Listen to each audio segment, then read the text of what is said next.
میرا دل بھی میرے بس میں نہیں تھا. پتہ نہیں کیوں مجھے بہت بے چینی ہو رہی تھی. شام کو میری بارات آ چکی تھی. دادا جان کہتے تھے کہ رات دیر تک کے فنکشن کے میں خلاف ہوں. بہرحال مجھے رانیہ نے باہر بٹھا دیا. ہمارے بیچ اسٹیج پہ ایک پردہ تھا.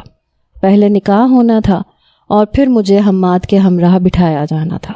مولانا صاحب نے نکاح شروع کیا. مجھ سے پوچھنے لگے کہ کیا آپ کو حماد بن ریاض احمد حق مہر 50 لاکھ میں اپنے نکاح میں قبول ہے؟ اس سے پہلے کہ میں کہتی کہ جی قبول ہے، گولیوں کی آواز مجھے سنائی دی.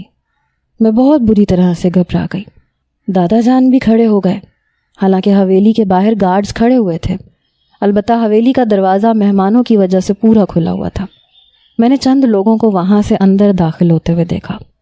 وہ سفید شلوار قمیض میں ملبوس تھے. اوپر سندھی اجرک والی چادر اپنے کندھے پہ ڈال رکھی تھی. ہاتھوں میں پسٹل پکڑے بڑے غصے سے اندر داخل ہوئے تھے.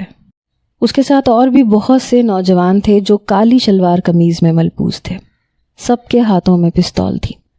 اس نے ہوائی فائرنگ کی تو خواتین کے منہ سے چیخیں نکلی تھیں اور میں تو دھک سے رہ گئی تھی جو یوں بے دھڑک حویلی میں داخل ہو رہا تھا. میرے والد، دادا جان، چچا، یہاں تک کہ حماد بھی اپنی جگہ سے کھڑے ہو گئے. مولانا صاحب بھی گھبرائے ہوئے تھے. جیسے ہی وہ اندر آیا مجھے بڑی خون خوار انداز سے دیکھ رہا تھا. میں نے پہلے اس شخص کو کبھی دیکھا بھی نہیں تھا. بڑے جارحانہ انداز میں ہوا میں پرواز کرتے ہوئے وہ مجھ تک پہنچا تھا. بیچ میں حائل باریک پردے کو اس نے بڑی بے دردی سے توڑ کے پھینکا.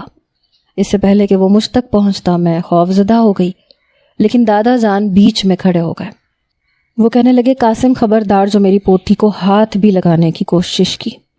دادا جی کی بات سن کے اس بدتمیز شخص نے دادا جان کا